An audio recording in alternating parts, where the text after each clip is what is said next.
अलैकुम रहमतुल्लाह।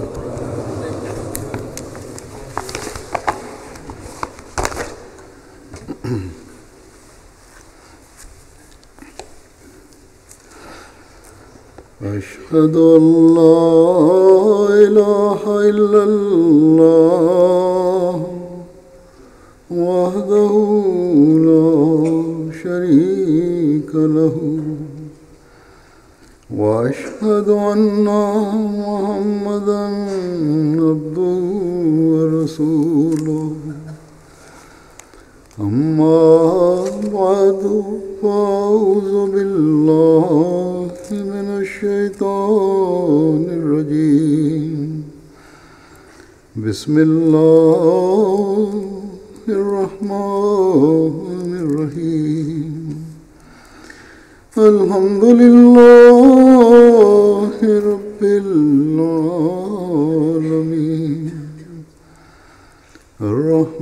الرحمن الرحيم مالك يوم الدين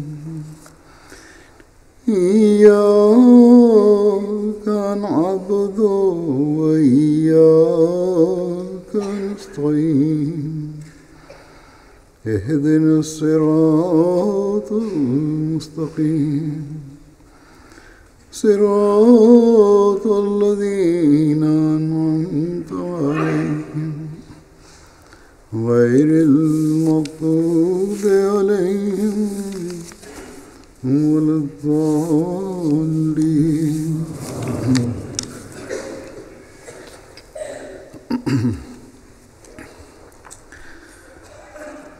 برطانیہ کے جلسے کے دوسرے دن Lors du deuxième jour de la Jalsa Salana du Royaume-Uni, je mentionne les faveurs divines en citant des chiffres concernant différents départements de la communauté. Je mentionne aussi le progrès de la Jamaat. J'évoque aussi des récits en même temps que je mentionne ces chiffres.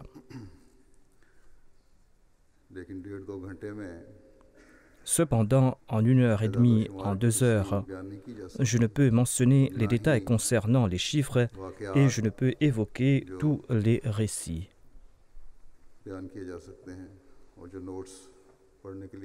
Et les notes que j'apporte pour le discours retournent telles quelles.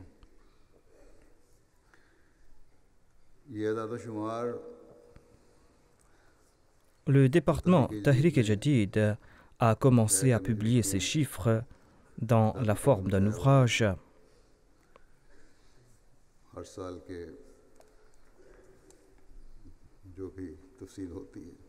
Tous les détails concernant les chiffres de chaque année sont publiés. En ce qui concerne les récits, j'en fais mention à différents moments. Et aujourd'hui aussi, j'en ferai mention. Et grâce à ces récits, l'on comprend comment Allah est en train de pousser les cœurs des gens habitant dans différents pays.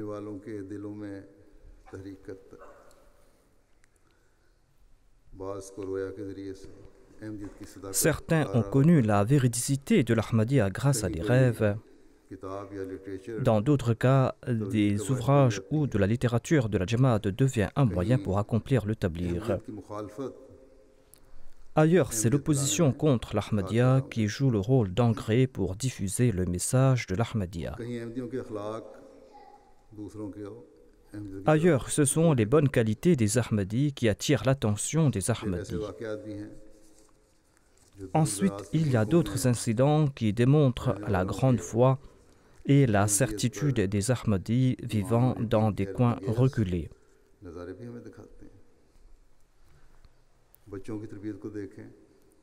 En voyant l'éducation impartie à des enfants par l'Ahmadiyya, certains sont poussés à embrasser l'Ahmadiyya, ou en vivant en compagnie des Ahmadis, ils apportent en leur personne des changements extraordinaires.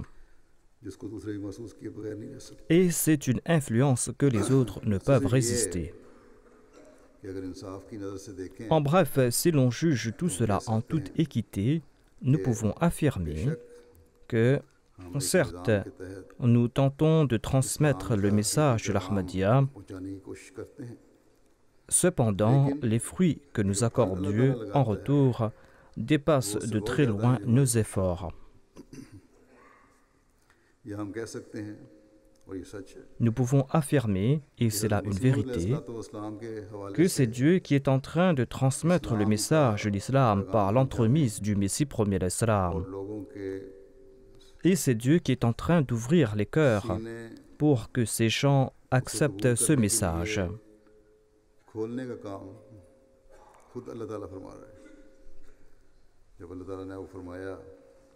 Étant donné qu'Allah avait révélé au Messie premier l'islam ces paroles, « Je transmettrai ton message jusqu'aux confins de la terre », eh bien Allah lui-même est en train d'accomplir dans une grande partie cette œuvre.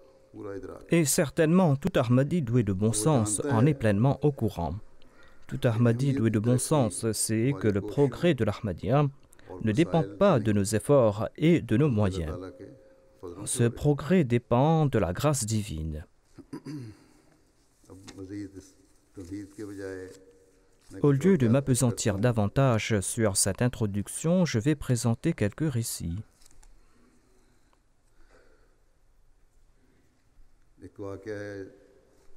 Il y a un récit qui a été relaté par le missionnaire de Guinée-Conakry. Il relate « Nous avions distribué dans tout le pays un dépliant de 2 pages pour présenter l'Ahmadiyya. Et nous avons reçu des appels du pays tout entier. D'aucuns disaient « Nous avions entendu de nos aînés à propos de l'avènement du Mahdi et du Messie. Et en voyant votre dépliant, nous avons été très intéressés de vous rencontrer car nous ressentons que l'Ummah de l'Islam a besoin d'un réformateur. » Par la grâce d'Allah, beaucoup de monde a contacté la Jamaat et les gens sont en train de se joindre à la Jamaat. Ainsi, le dépliant n'a été qu'un moyen pour faire connaître l'adresse de la communauté. Allah avait quant à lui déjà préparé les cœurs. Et ceux qui sont doués de bon sens comprennent que c'est le moment où l'on avait besoin d'un réformateur, qu'on avait besoin du Messie et du Mahdi. Qui peut dire que quelqu'un avait été influencé par un autre pour accepter l'Ahmadiyya dans ce coin reculé, ou qu'on y avait entendu parler de l'Ahmadiyya là-bas? C'est là l'œuvre de Dieu, ce n'était pas le fruit des efforts de quiconque. Il y a aussi un récit qui nous vient de la Tanzanie. Le premier pays était de l'Afrique de l'Ouest et le deuxième est de l'Afrique de l'Est. Le missionnaire de Dodoma, une ville de la Tanzanie, rapporte: nous avions organisé une exposition sur le Saint-Coran et une femme est passée sur notre stand et nous a demandé, toute surprise, est-ce le stand des musulmans? Elle a commencé à regarder les ouvrages qui étaient présents et en fin de compte, elle a acheté un livre qui parlait du christianisme. Le lendemain, la même femme est revenue accompagnée de son mari. Et ce jour-là, tous deux portaient des uniformes de l'armée. Ils étaient tous deux des soldats. La femme a dit: c'est mon mari et je suis mariée avec lui depuis fort longtemps. Je suis musulmane et il est chrétien. J'ai tenté depuis fort longtemps de l'informer à propos des préceptes de l'islam. J'ai tenté depuis fort longtemps de le convertir à l'islam. Or, je n'ai pu trouver nulle part ailleurs du bon matériel à propos des préceptes de l'islam. Hier, quand je suis passé devant votre stand, j'ai compris que je suis tombé au bon endroit et j'ai acheté un livre et je l'ai offert à mon mari. Ce livre a répondu à nombre de ces questions. Et j'espère qu'en conversant avec vous aujourd'hui, vous pourrez répondre aux questions restantes. Le missionnaire a longuement parlé au couple. En fin de compte, le mari était prêt à embrasser l'islam. Tous deux ont fait la bayra et ils ont tous deux embrassé l'Ahmadiyya, l'islam véritable. Ce désir sincère de convertir son mari à l'islam a attiré la grâce divine. Et cette dame est passée tout près du stand par hasard. Et Allah a permis à tous deux d'embrasser l'islam véritable.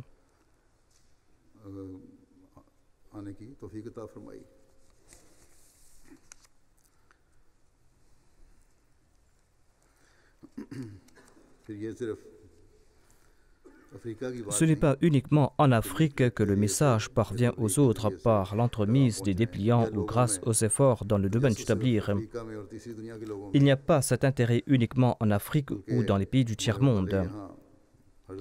Notre missionnaire de Huddersfield du Royaume-Uni a relaté que nombre de gens sont intéressés à connaître davantage sur l'islam.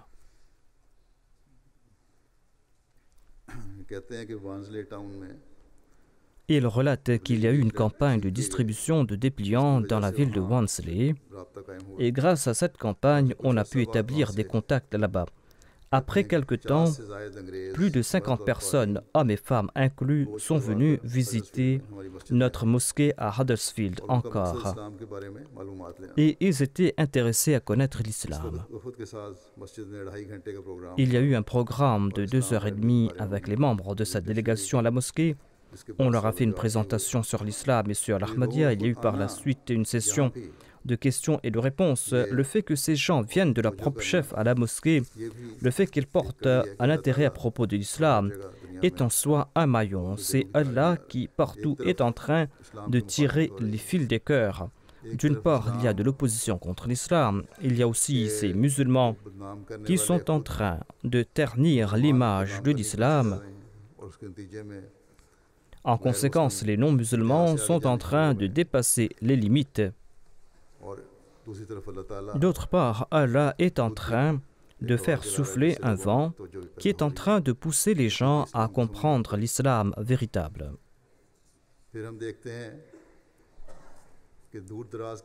Nous pouvons aussi constater comment Dieu est en train de renforcer la foi des gens habitant dans des contrées éloignées et comment Dieu insuffle en leur personne le sens de sacrifice.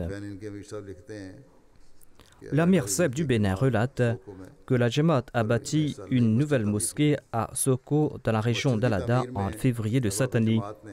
Les membres de la Jamaat ont participé sincèrement et avec beaucoup d'enthousiasme dans la construction de la mosquée et à différentes étapes, les membres de la Jamaat ont aidé les maçons en consentant de grands sacrifices de temps et de biens. Les femmes aussi ont participé dans la construction en apportant de l'eau de très loin. Et c'est ainsi qu'elles ont participé dans la construction de la mosquée.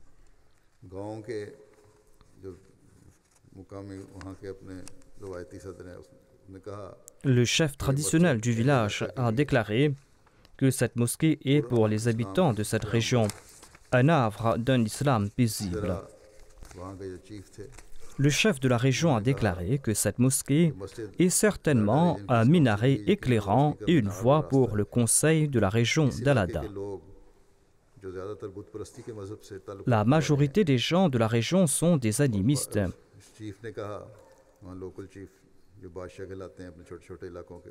Les chefs locaux sont appelés des rois dans ces régions.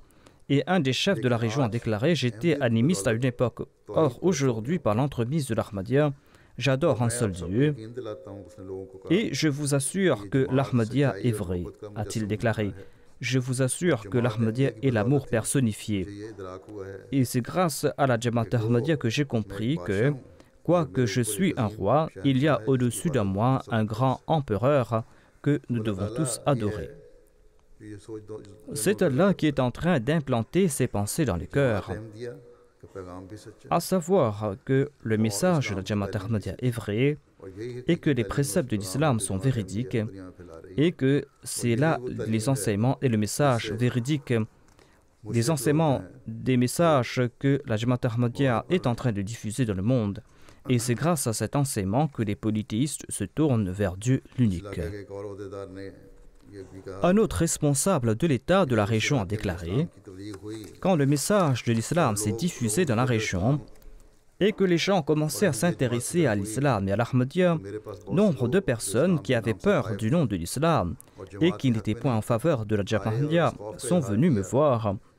Et ils m'ont fait part de leur peur en disant que les Ahmadis, à l'instar des groupes terroristes, vont tuer nos compatriotes et vont kidnapper nos enfants. » Ainsi relate l'officier en question, nous avons envoyé nos jeunes qui assuraient la surveillance des rencontres des Ahmadis à différents moments de la nuit. On les avait envoyés afin de s'assurer que les Ahmadis ne sont pas impliqués dans des activités illégales. Mais après de longues enquêtes et après une longue expérience, nous sommes satisfaits que la Jamaat Ahmadiyya a pour seul but d'établir la paix.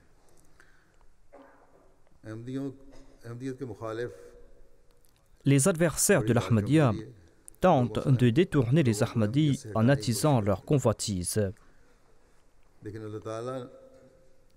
Or, Allah renforce la foi de ces gens qui habitent ces contrées éloignées, des gens qui sont apparemment peu éduqués, des gens qui sont apparemment illettrés.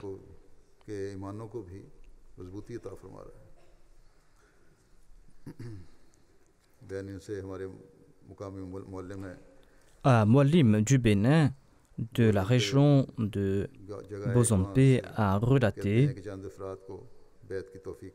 quelques personnes ont eu l'occasion de faire la bayra et une nouvelle jamaat a été établie. Avant la bayra, ces gens étaient des musulmans et ils étaient sous l'influence de la mosquée d'une ville avoisinante. Après la bayra, nous étions en contact constant avec ces nouveaux convertis. Nous avions organisé des classes pour leur enseigner la lecture du Saint-Coran, la Salat et d'autres préceptes de l'islam. Après quelque temps, lorsque l'imam de la région en a eu connaissance, il a commencé à faire des campagnes contre la Jamaat en disant que les Ahmadis ne sont pas des musulmans, qu'ils sont des mécréants, et il a demandé aux nouveaux convertis d'abandonner l'Ahmadiyya. Sur ce, ces nouveaux convertis leur ont répondu « Nous sommes dans la région depuis fort longtemps, jamais vous n'êtes venus prendre de nouvelles, jamais vous vous êtes souciés de l'éducation de nos enfants. Dès que les Ahmadis nous ont enseigné à nous et à nos enfants la Salat et le Saint-Coran, vous avez commencé à dire qu'ils ne sont pas musulmans. Cela dépasse notre entendement. Comment est-il possible que ceux qui nous enseignent la prière et le Coran soient des mécréants? Par la grâce de Dieu, toutes ces personnes sont fermes dans leur foi et Allah a permis à la Jamaat de bâtir une mosquée en dur dans la région.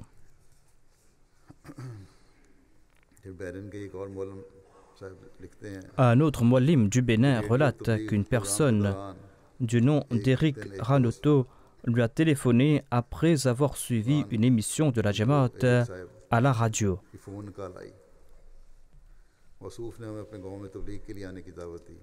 L'intéressé nous a invités dans son village afin que nous puissions y prêcher notre message. Il était en train de nous donner son adresse quand la ligne a coupé et nous n'avons pas pu terminer la conversation. Un jour, lors de notre tournée de Tablir, nous sommes arrivés dans un village. Quelqu'un s'est arrêté en nous voyant et il disait aux autres « Venez voir ce que nous entendions tous les jours à la radio. » Ils sont venus dans notre village et suite à notre prédication, plus de 200 personnes ont fait la bayra et nous avons établi une nouvelle jamaat.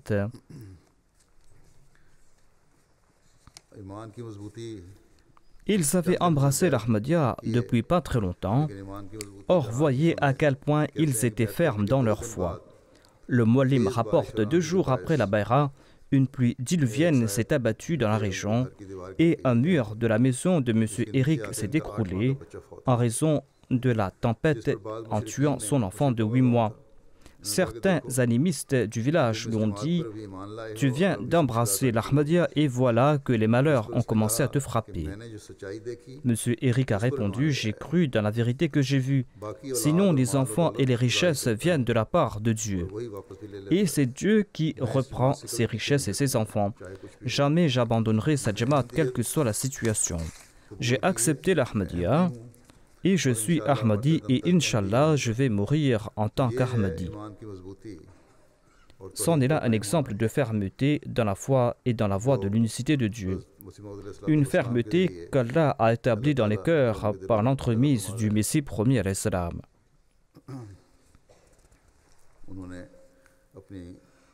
Monsieur Eric a offert un terrain dont il était le propriétaire. Il a offert ce terrain à la Jamaat afin de bâtir un centre de prière. Il a fait bâtir une hutte afin que l'on puisse y organiser des classes de la lecture du Saint-Coran.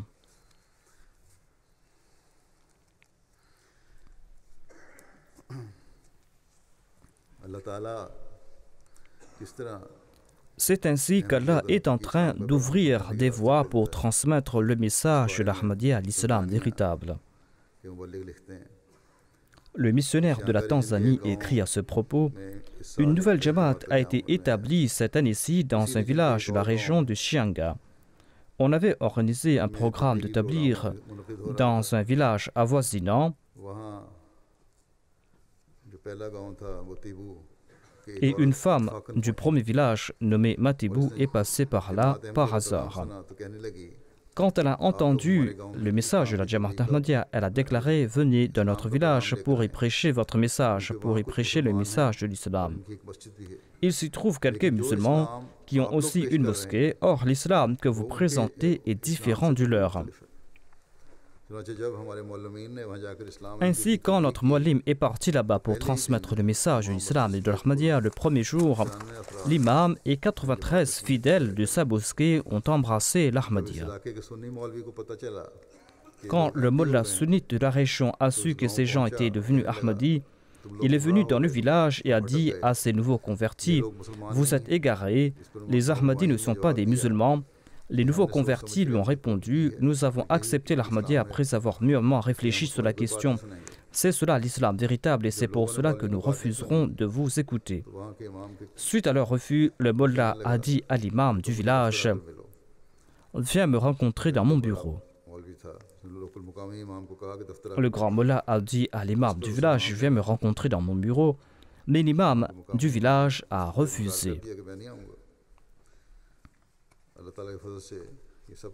Par la grâce de Dieu, tous ces nouveaux convertis ont une relation ferme avec la Jamaat. Ils participent aussi dans les fonds financiers de la Jamaat. Ils sont pauvres et des fois, ils ne peuvent pas économiser de l'argent pour payer leurs frais de voyage. Or, ils ont tous collecté une somme afin d'envoyer leurs représentants à l'Ashura. Et c'est en raison de ces convertis que l'Ahmadiyya a été implantée dans 2 villages avoisinants. Et c'est ainsi que le système de la Jamaat a été établi. De même, la Jamaat a été établie dans un autre village de la région de Shianga, en Tanzanie. Des musulmans y étaient présents depuis quelques années. Ils y avaient une mosquée en terre battue. Quand notre muallim est parti prêcher notre message, 130 membres du village, en incluant l'imam de la mosquée, ont embrassé l'Ahmadiyya. Après avoir embrassé l'Ahmadiyya, ils ont envoyé M. Idi, un de leurs aînés, pour l'Ashura en avril. Il fut fort impressionné par l'organisation solide de la Jamaat à Darussalam. M. Idi a déclaré: je suis musulman depuis 1993. Nous sommes chanceux d'avoir pu accepter l'Ahmadiyya.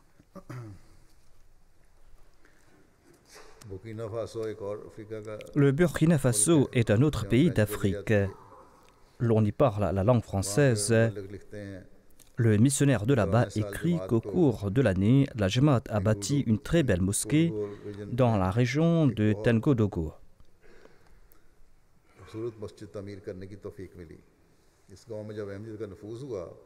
Quand l'Ahmadiyya s'est implanté dans ce village, les habitants du village ainsi que leur imam ont fait la bayra.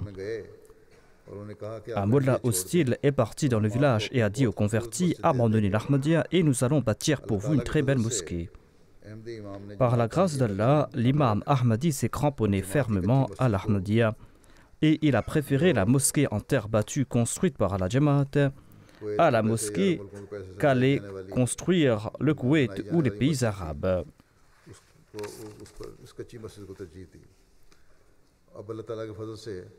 Par la grâce d'Allah, la Jamaat a pu y bâtir une mosquée en dur qui se trouve sur une autoroute principale. En raison de son emplacement, notre ville est connue dans la ville tout entière et dans toute la région. Tous les imams des villages avoisinants ainsi que des personnalités importantes étaient présents pour l'ouverture de la mosquée. Le roi de la région était aussi présent.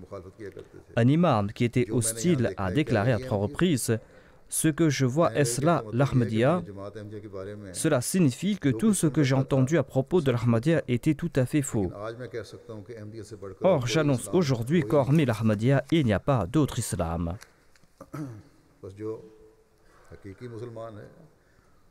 Les véritables musulmans, ceux qui ressentent de la douleur à l'égard de l'islam, ceux qui veulent que l'islam se répande dans le monde, eh bien, cela ne voit pas d'islam hormis au sein de la Jamaat Ahmadiyya.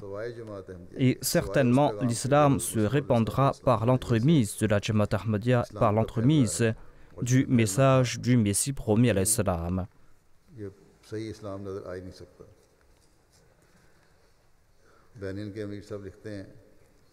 L'Amir Seb du Bénin rapporte que la Jamaat a bâti une mosquée dans un village de la région de Bohikon. La Jamaat a été implantée dans ce village en mars 2015 et 245 personnes y avaient embrassé l'Ahmadiyya. Depuis que les gens de ce village ont embrassé l'Ahmadiyya, ils ont dû faire face à de l'hostilité en permanence. Il y a eu de l'hostilité de la part de l'approche, il y a eu de l'hostilité de la part de l'imam du village. L'imam du village a invité d'autres imams pour lancer une campagne contre la Jamaat. Mais par la grâce de Dieu, les membres de cette Jamaat sont fermes dans leur serment d'allégeance. Lorsqu'a débuté la construction de la mosquée, les mollahs non-ahmadis se sont ouvertement opposés à la Jamaat. Ils disaient aux nouveaux convertis: vaut mieux que vous alliez prier dans une église au lieu de prier dans une mosquée ahmadi. Ils ont menacé le maçon qui travailler sur la construction de la mosquée afin qu'il cesse de travailler dessus.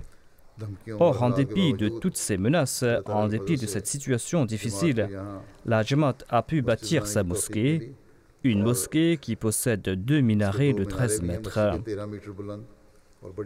Et la mosquée est très belle et elle peut accueillir 375 fidèles.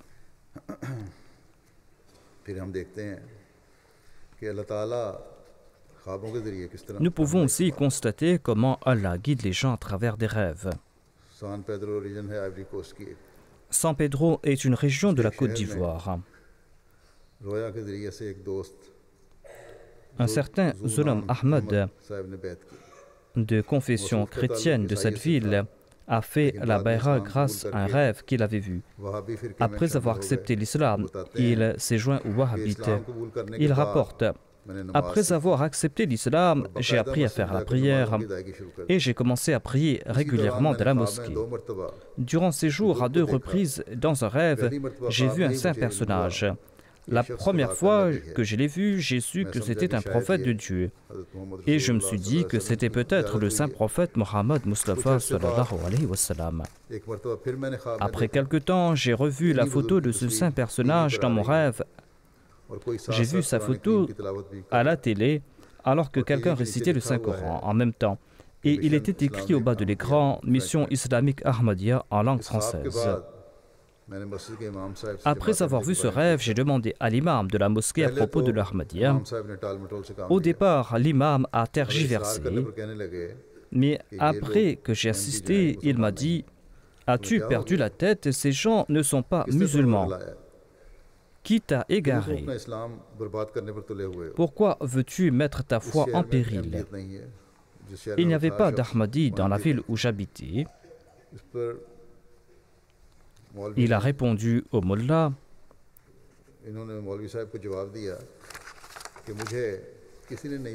personne ne m'a égaré, car je n'ai rencontré aucun Ahmadi jusqu'à présent. C'est Dieu qui m'a guidé sur le chemin de l'Ahmadiyya. Lorsque je suis entré à la maison, j'étais encore plus curieux de connaître qui sont ces Ahmadis et pourquoi l'imam les a traités de mécréants.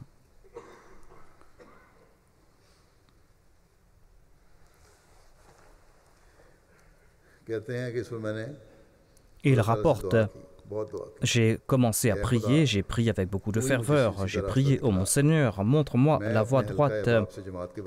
J'ai commencé à demander à ceux de mon entourage à propos de la Jamaat Ahmadiyya, mais je n'ai pas pu établir de contact.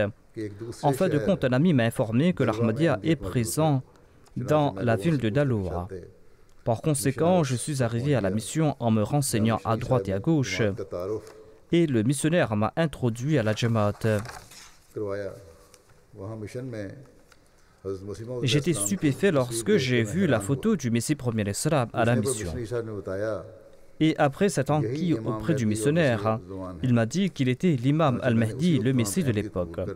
Par conséquent, j'ai accepté l'Ahmadiyya aussitôt et j'ai informé le missionnaire que j'ai vu ce saint personnage à 2 reprises dans mon rêve. L'intéressé a dit à notre missionnaire: je viens de remplir le formulaire de la Bayra à l'instant, mais j'avais accepté l'Ahmadiyya depuis que Dieu m'avait guidé à travers mes rêves. À présent, l'intéressé contribue régulièrement dans les fonds financiers de la Jamaat. Il accomplit la prière à la maison, il offre la prière Tahajjud et il prêche le message de l'Ahmadiyya aux gens de sa région ainsi qu'à l'imam de sa région. C'est là l'œuvre de Dieu, voyez comment il est en train de guider les gens. D'autre part, certaines personnes sont dans le doute, car leurs intentions ne sont pas bonnes. Ensuite, le missionnaire en charge de la Jamaat de la Belgique écrit qu'un nouveau converti du nom de M. Idriss avait vu un saint personnage dans un rêve. On parlait d'Afrique, maintenant on voit un autre exemple de l'Europe. Nous voyons à présent partout la manifestation du pouvoir de Dieu.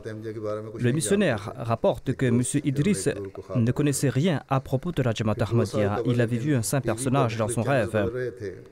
Il y a 2 ans de cela, un jour, il est tombé sur la chaîne MTA Al-Arabiya pendant qu'il était en train de zapper entre les chaînes.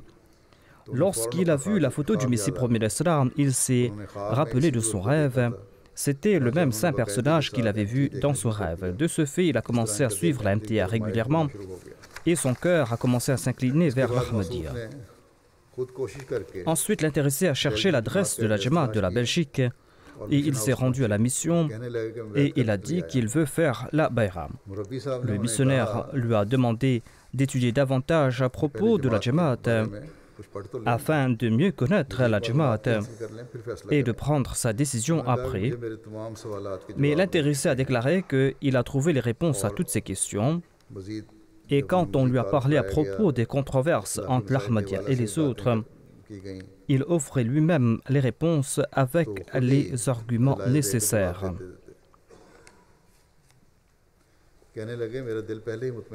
Il a dit: j'étais déjà convaincu quant à la véracité de l'Ahmadiyya et par conséquent il a fait la Bayra. Voyez donc comment Dieu est en train d'ouvrir les cœurs, que ce soit en Afrique ou en Europe.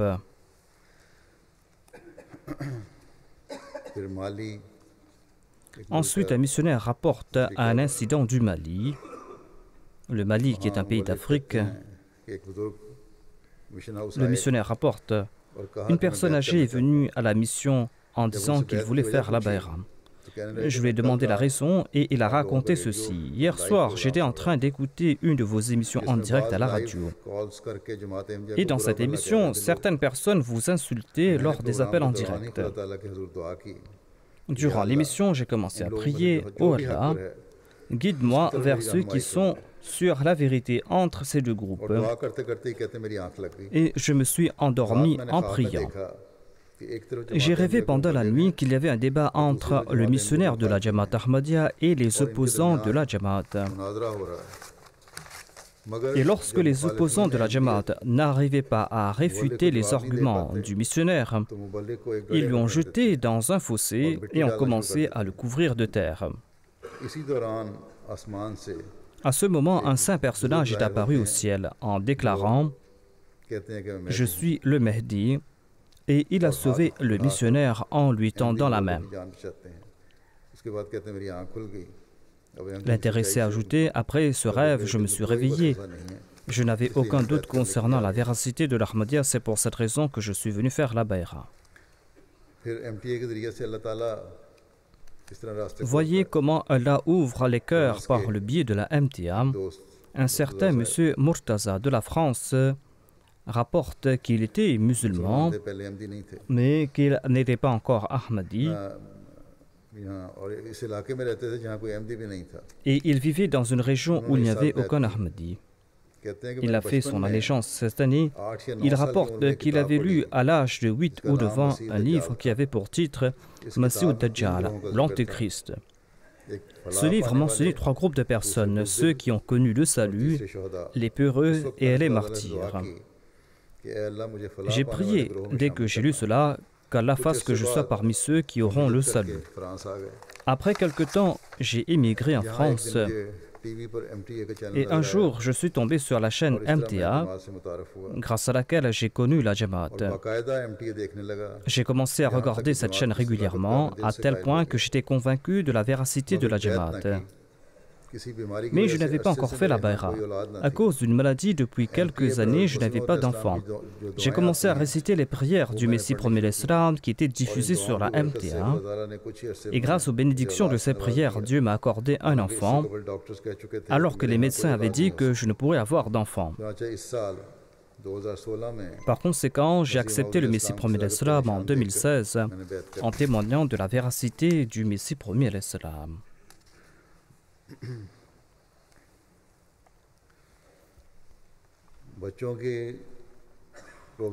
Les programmes organisés pour les enfants ou la bonne éducation des enfants ont aussi beaucoup d'effets sur les gens.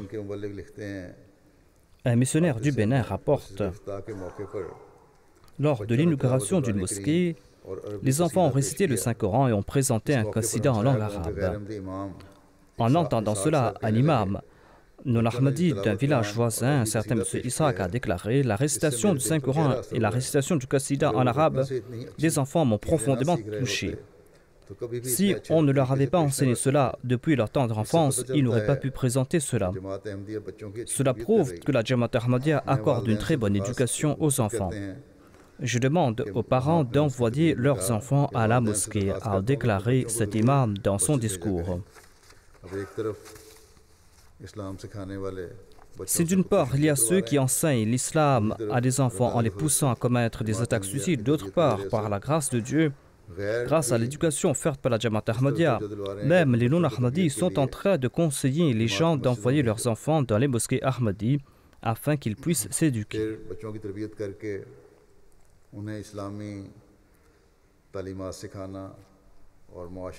C'est donc de notre devoir d'éduquer nos enfants, de leur enseigner les préceptes de l'islam et d'en faire des individus profitables à la société.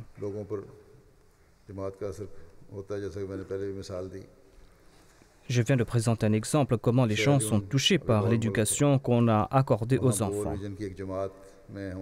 La Sierra Leone est un autre pays. Un de nos muallims de la région de Bou travaille dur dans la région de San. Il a commencé à enseigner les fondements de la connaissance religieuse aux enfants ahmadis et non-ahmadis. Il y avait un enfant non-ahmadi qui participait dans ses cours. Cet enfant s'appelait Ahmad Ponti et il avait appris beaucoup de choses. Un jour, son père, qui est non-ahmadi, était en train de faire ses ablutions avant la Salah. Son fils, qui avait entre 11 et 12 ans, lui a dit: « Vous n'êtes pas en train de faire vos ablutions de la manière appropriée. » L'enfant a pris un récipient d'eau et lui a expliqué la manière correcte de faire ses ablutions. Et il lui a enseigné les prières à faire après les ablutions et la prière que l'on fait lorsqu'on entre dans la mosquée. Le père était très content de voir tout cela. Il a demandé à son fils d'où a-t-il appris tout cela. Le fils a répondu: « On nous enseigne tout cela dans les cours qui se déroulent dans la mosquée Ahmadi. » Sur ce, son père était très content. Il est venu voir notre muallim et il lui a dit: « Je vous confie mon fils à partir d'aujourd'hui. Prenez soin de lui, servez-vous de lui comme bon il vous semble et offrez-lui une bonne éducation. » Ainsi, même ceux qui ne sont pas encore Ahmadis sont impressionnés par l'éducation que la communauté offre aux enfants. Tous les parents Ahmadis ainsi que les responsables, les missionnaires et les muallimines doivent être vigilants quant à l'éducation des enfants, car d'une part, ils sont responsables de la génération future Et c'est là une très grande responsabilité qui nous a été confiée. Et d'autre part, grâce aux enfants et à l'éducation qu'on accorde aux enfants, on ouvre les voies pour le tablir et la tarbiya.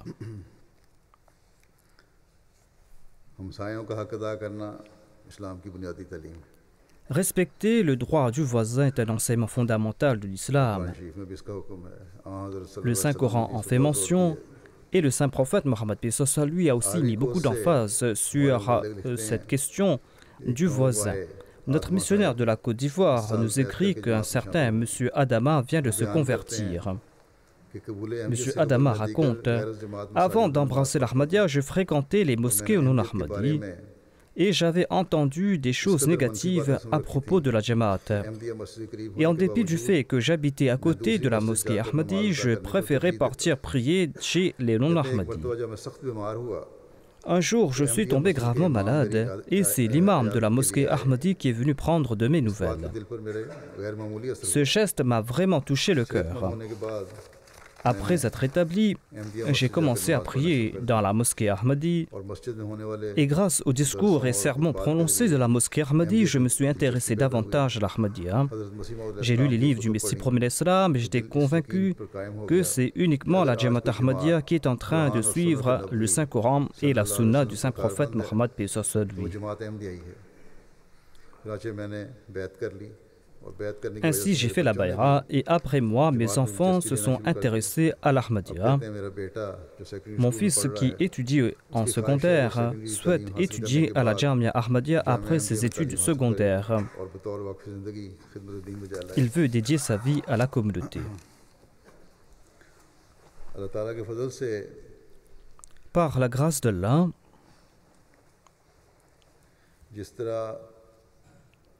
autant les ennemis tentent de nous entraver la route, autant leur hostilité ne cesse de croître, autant Allah est en train de créer des moyens pour les réduire au silence.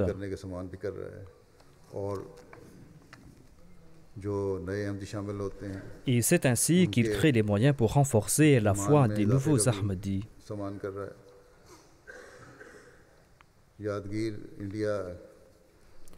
L'Amir Saeb du district de Yadgir de l'État du Karnataka de l'Inde a écrit ceci. L'année dernière, il y a eu de l'hostilité de la part des opposants, une hostilité très farouche. Ces opposants avaient fait venir leurs érudits de l'extérieur pour prononcer des discours attisant la haine contre la communauté.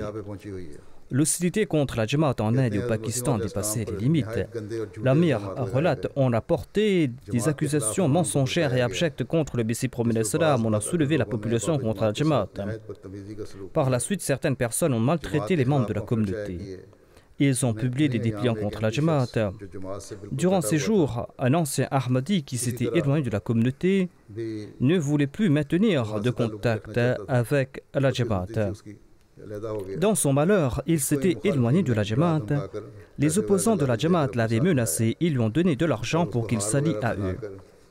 Ils lui ont fait porter des guirlandes et ils ont fait grand bruit dans la ville en affirmant que nous avons converti un Qadiani, un kafir, un mécréant en musulman. Ils ont fait de fausses déclarations dans les journaux. Et par l'intermédiaire de cette personne, ils ont lancé une campagne hostile contre la Jamaat. Cette personne aussi a insulté la Jamaat. La communauté est entrée en contact avec lui pour lui demander ce qui se passait avec lui. Il a répondu qu'il n'était pas derrière tout ce qui a été publié dans les journaux. J'ai certaines contraintes que je ne peux mentionner, c'est pour cette raison que je suis avec eux, a-t-il dit. Un an s'était à peine écoulé que cette personne était victime de la colère de Dieu. Il n'était naguère en pleine forme et en bonne santé, et soudainement il est tombé sans connaissance. Une de ses mains et son pied étaient paralysés. Les non-Ahmadis ne lui sont pas venus en aide. Nos khuddam lui ont porté secours et l'ont apporté à l'hôpital. Les médecins ont dit à l'hôpital que ses chances de survie étaient minces. Et ainsi, il a succombé de sa maladie. Son fils est un Ahmadi sincère et les opposants ont mis beaucoup de pression sur lui. Mais il est ferme dans sa foi. Il était tellement ferme qu'il n'est pas parti aux funérailles de son père qui s'était opposé à la Jamaat. Qu'Allah renforce sa foi. Je viens de vous mentionner quelques récits des bénédictions d'Allah. Ce ne sont que quelques récits parmi tant d'autres qu'Allah fasse que nous soyons toujours les récipiendaires de ces bénédictions et que nous soyons de ceux qui accomplissent leur devoir envers Allah. Allah nous a accordé cette faveur d'être les membres de la communauté Ahmadiyya.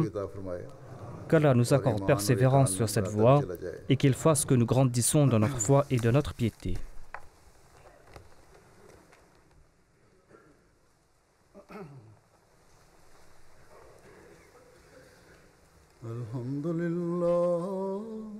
Alhamdulillah, nahmaduhu wa nasta'inuhu wa nastaghfiruhu wa nu'minu bihi wa natawakkalu alayhi wa na'udhu billahi min shururi anfusina wa min sayyiati a'malina. من يهده الله فلا مضل له ومن يضلل فلا هادي له ونشهد أن لا إله إلا الله ونشهد أن محمدا عبده ورسوله.